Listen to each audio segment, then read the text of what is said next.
Much appreciated. So are Wall Street analysts the only one who think we could well indeed be in a recession? Charles Biderman, TrimTabs Investment Research CEO, joining us now in a Fox Business exclusive from beautiful San Francisco. Charles, what do you think? Are we in a recession? Does it matter at this point? Well, given that, the U.S. government is borrowing $1.2 trillion a year and the Fed's printing $800 billion this year annualized, so we're creating $2 trillion a year, and guess what? Take-home pay is up $300 billion this year annualized. So think about that for a second. If we didn't borrow the $2 trillion or create $2 trillion, we wouldn't get a $300 billion boost. So we have to keep creating $2 trillion to get 300. I mean, imagine going to your loan shark and say, "Give me $2 trillion. I want to make 300 billion out of it." Well, I'll tell you what. Yeah, so to the extent we're not in a recession, it's because we're creating huge amounts of money, force-feeding it to the economy, and we're getting a minimal amount of growth. So we're getting an artificial bounce. Yes, it makes sense. It's artificial, and it's not that great anyway, basically. Charles, I got Dan Veru here. Yeah, we're throwing our future away. Yeah, exactly. Sorry. Dan Veru here, Palisade Capital Management. He's the CIO. Dan believes that this is going to be the month where stocks peak. You say that the stocks really peaked in, well, mid-September. Do you still feel that way? Well, yeah, I think the stocks peaked the day after the Fed announcement. Remember when the PR guy who works for the Fed, what's his name, John Hilsenrath? I think he's also part of the Wall Street Journal.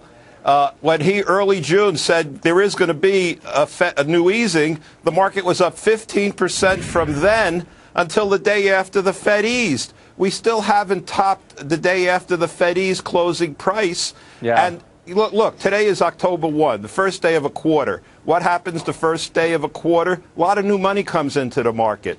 If the market can't, I don't know what it's doing now, but if it can't hold up, if the S&P and the NASDAQ can't hold up on the first day of a quarter, I think we're heading lower.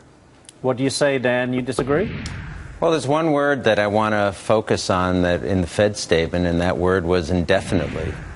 When you think about what the new quantitative easing and how it's dissimilar from prior ones is, I think they're very open-minded. I think they are very fearful about the fragility of the recovery.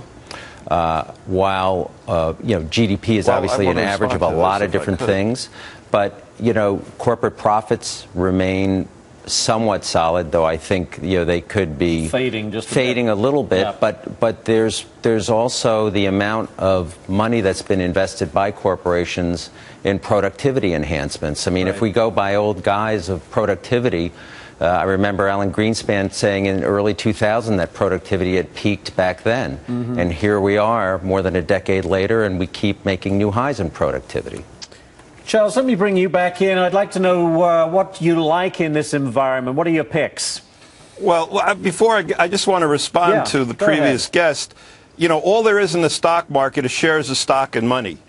And the companies, the only reason the market has gone up is companies decided they didn't want zero return on their cash, balance sheet cash, so they were buying a huge amount of shares back. Unfortunately, that stopped in September. September was the first month, and there's 20 billion more new share sales than buying. Insiders are now, for the last 2 months, they've sold 11 times the amount of shares they've bought. The sell-buy ratio is 11-to-1 for the last 2 months. The only engine that run the market up is money coming from companies shrinking the float. If companies are now growing the float, if insiders are now selling, and yes, the Fed is easing indefinitely. You know what that means? There's no more Fed easing to anticipate. Without any anticipation, why is anybody, I don't see how the market's going to rally here. And I could be wrong, but that's what I think. Dan? The universe shrinks in two ways: share repurchases and companies buying other companies. 3M today announced the purchase of Ceradyne. Those several billions of dollars, when that deal is completed, because it's a cash deal, is going to be recycled back into the marketplace. We are at the precipice of an M&A super cycle.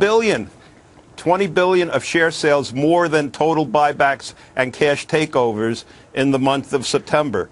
Right, that's a huge number. Right. Which is why in a slow growth economy, the way big corporations are going to make up for a lack of organic top line growth they're going to go out and buy it with very inexpensive money, courtesy of the Fed, the high-yield bond market, the corporate bond market, the convertible bond market. All those markets are open, they're deep, they're extremely liquid, and there's an insatiable demand for credit instruments that we chatted about earlier when you saw the inflows, the weekly inflows into credit type of funds, bond funds. Bonds. Charles? Yes, but the M&A types, they've pounded on the doors of all the potential buyers, giving them zero-cost cash to buy other companies, and we're seeing a dribble. We're seeing a draft, occasional here or there, strategic.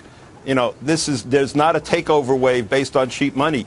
Not at these prices. Now, maybe at 1,200 on the S&P there would be, but not approaching 1,500.